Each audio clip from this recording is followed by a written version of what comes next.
আসসালামু আলাইকুম রহমতুল্লাহি ওবরকাতুহু। সম্মানিত দর্শক, ব্রিটেনের অনেকগুলো বিশ্ববিদ্যালয়, সম্ভবত ৯টি, তারা সিদ্ধান্ত গ্রহণ করেছে যে তারা আর বাংলাদেশি ছাত্রদেরকে ভর্তি করাবে না। এর কারণ হিসেবে যেটি জানা গিয়েছে সেটি হলো সাম্প্রতিক সময়টিতে ব্রিটেনের যে ইমিগ্রেশন ডিপার্টমেন্ট, তারা গণহারে বাংলাদেশি ছাত্রদের ভিসা দিচ্ছে না। তো এর ফলে কি হলো, যে বিশ্ববিদ্যালয়গুলো ছাত্র ভর্তি করাতো তাদের সুনাম সুখ্যাতি নষ্ট হয়ে যাচ্ছে এবং ব্রিটেনের যে নিয়ম, সেই নিয়ম অনুযায়ী বিশ্ববিদ্যালয় কর্তৃপক্ষকে একটি সুযোগ দেয়া হয় যে নির্দিষ্ট সংখ্যক বিদেশি ছাত্র তারা ভর্তি করাতে পারবে। তো এইটাকে ভিত্তি করে ব্রিটেন একটা বিরাট এডুকেশন বাণিজ্য বা শিক্ষা বাণিজ্য গড়ে উঠেছে। তারই প্রেক্ষিতে বাংলাদেশের যারা ছেলেমেয়েরা ব্রিটেনের বিশ্ববিদ্যালয়গুলোতে ভর্তি হন, ভর্তি হওয়ার পর তারা সে অনুযায়ী একটা অফার লেটার দেয় এবং সেই অফার লেটার দেওয়ার পরে দেখা গেল যে সেই অফার লেটার নিয়ে স্থানীয় দূতাবাসে যখন দরখাস্ত করা হয় তখন ভিসা হয়ে যায় বা ভিসা রিফিউজ হয়ে যায়। তো এক্ষেত্রে দেখা গেল যে বিশ্ববিদ্যালয় কর্তৃপক্ষগুলোকে এই যে অবারিত একটা সুযোগ দেওয়া হয়েছে অফার লেটার দেওয়ার, এটার জন্য সেখানকার ইমিগ্রেশন ডিপার্টমেন্ট তাদেরকে একটা নিয়ম করে দিয়েছে।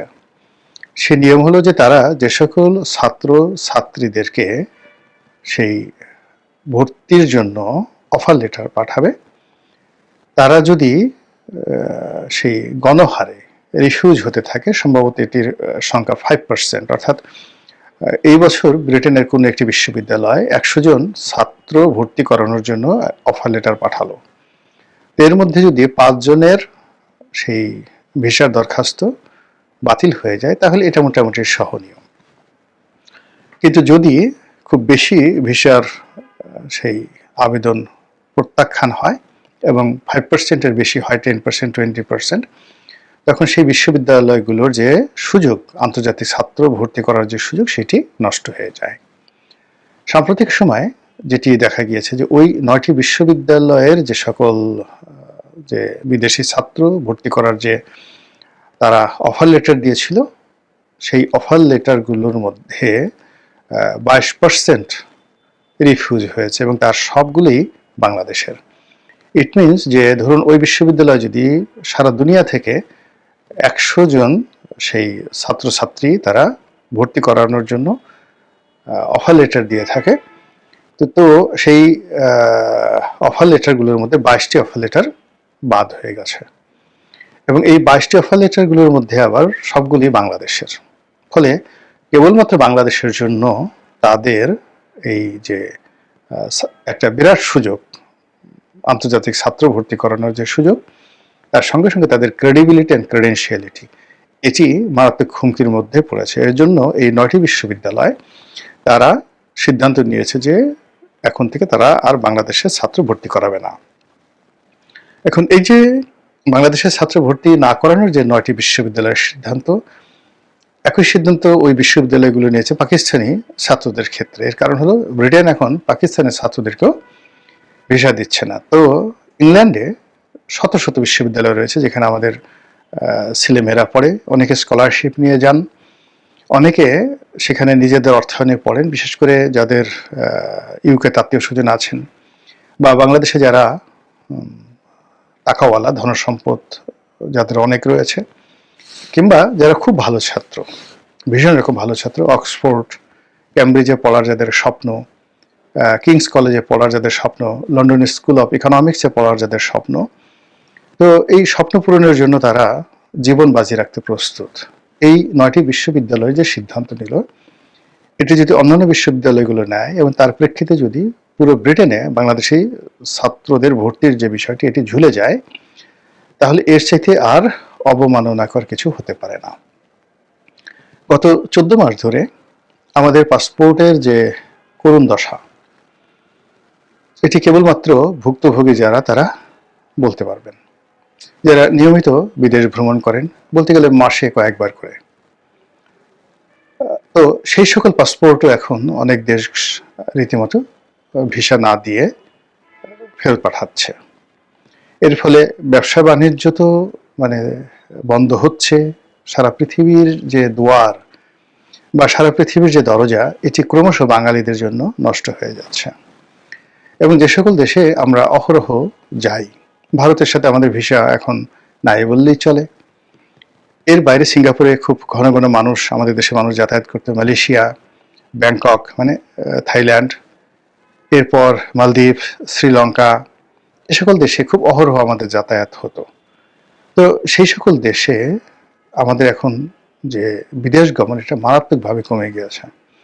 কয়েকটি দেশ আমাদেরকে অন অ্যারাইভাল ভিসা দিত, যারা বাংলাদেশ থেকে যেত ভিসা দরকার হতো না, এয়ারপোর্টে গিয়ে একটা নির্দিষ্ট পরিমাণ ফি দিলে তারা অন অ্যারাইভাল ভিসা পেতেন। যেমন মালদ্বীপ, শ্রীলঙ্কা, নেপাল, ইন্দোনেশিয়ার বালি যে ডেনপাসার এয়ারপোর্ট রয়েছে সেখানে, জাকার্তা নয়, বালি।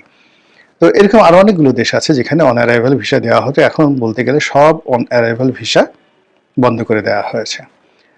বাংলাদেশি পাসপোর্টের যে একটা আন্তর্জাতিক র্যাঙ্কিং রয়েছে, সেই র্যাঙ্কিংয়েও এই গত 14 মাসে বাংলাদেশের পাসপোর্টের এত অবনতি হয়েছে, এখন আমি ঠিক একজাক্টলি আমার কাছে যেহেতু তথ্য নেই, আমি বলতে পারবো না যে রুয়ান্ডা, ইরিত্রিয়া, আফগানিস্তান এবং পাকিস্তান এই রাষ্ট্রগুলোর যে পাসপোর্ট, সেই পাসপোর্টের মান আমাদের চেয়ে উপরে, কাছাকাছি না নিচে। আমরা এখন ঠিক সেই পর্যায়ে চলে গেছি। কেউ কেউ বলার চেষ্টা করেছেন যে গ্লোবাল র্যাঙ্কিং এখন সম্ভবত 146 নম্বরে আমরা আছি। একজাক্টলি তথ্যটা আপনারা দেখে নেবেন। তো যেটা বলছিলাম যে হঠাৎ করে আমাদের এই নতুন সরকার ক্ষমতা আসার পর আমাদের এই দুরবস্থা হলো কেন? আমাদের তো এরকম হওয়ার কথা নয়। আমাদের তো ইউরোপে অবারিত দ্বার হওয়ার কথা। আমেরিকার মানে নো ভিসা রিকোয়ার্ড, বাঙালিদের জন্য আমেরিকার দরজা খুলে যাওয়ার কথা, যেখানে ডক্টর মোহাম্মদ ইউনূস রয়েছেন।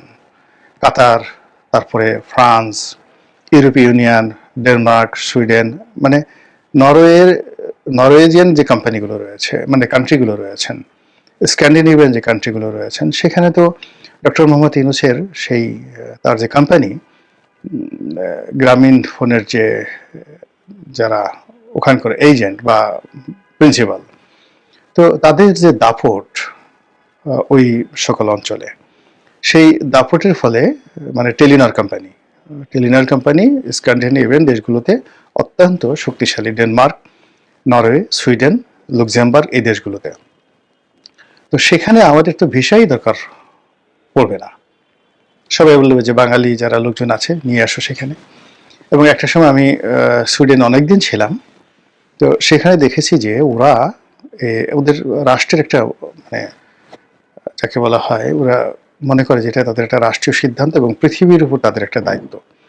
তারা একটা নতুন জিনিস বের করেছে যে আমাদের এই পৃথিবীতে, প্ল্যানেটে যে শিশু জন্ম নেয়, সেই শিশু জন্ম নেওয়ার জন্য সারা পৃথিবীর লোকজন দৌড়ে ডাক্তারের কাছে চলে যায়।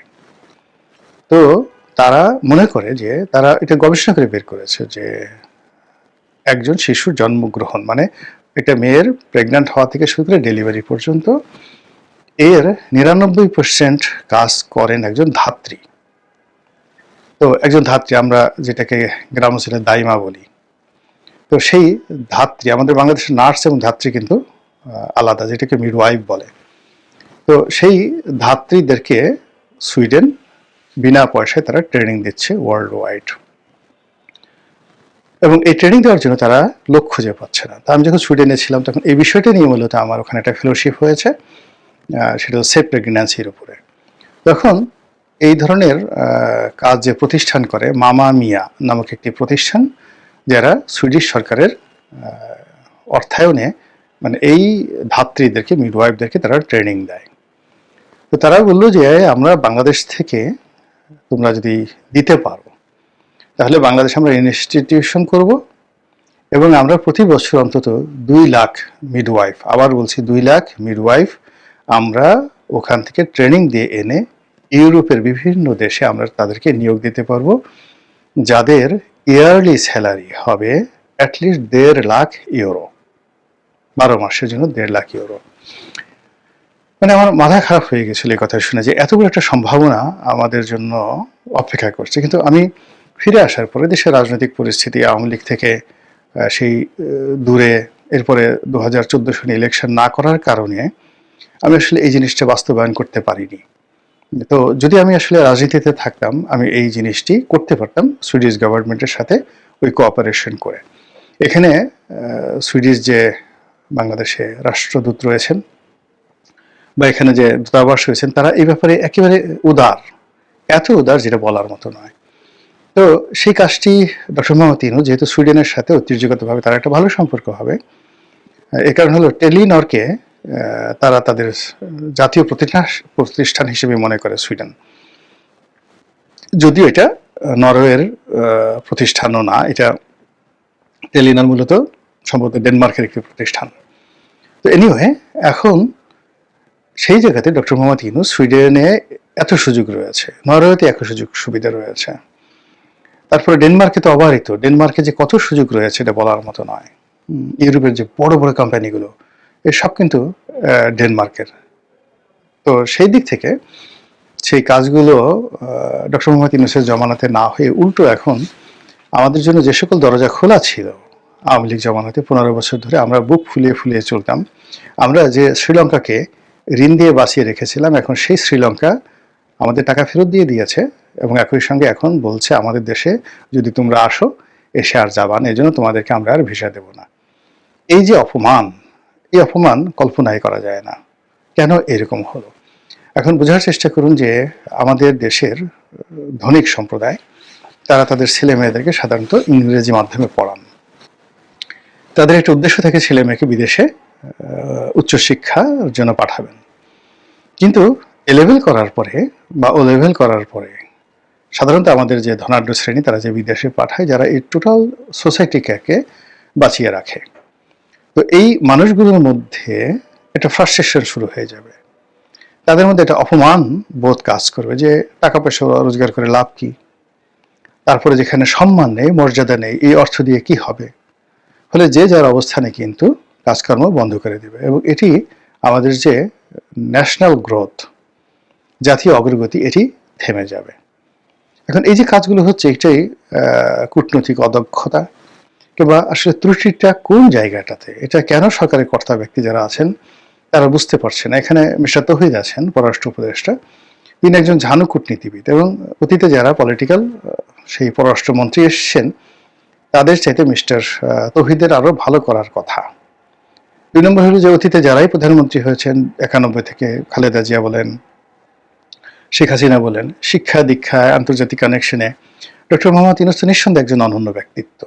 কিন্তু তারপরে কেন আমাদের এইভাবে ভিসা বিপর্যয় হচ্ছে এবং ক্রমশ পাসপোর্টের যে মান, এটা মারাত্মকভাবে কমে যাচ্ছে। আমি কারো সমালোচনা করছি না, কিন্তু হতাশা ব্যক্ত করছি।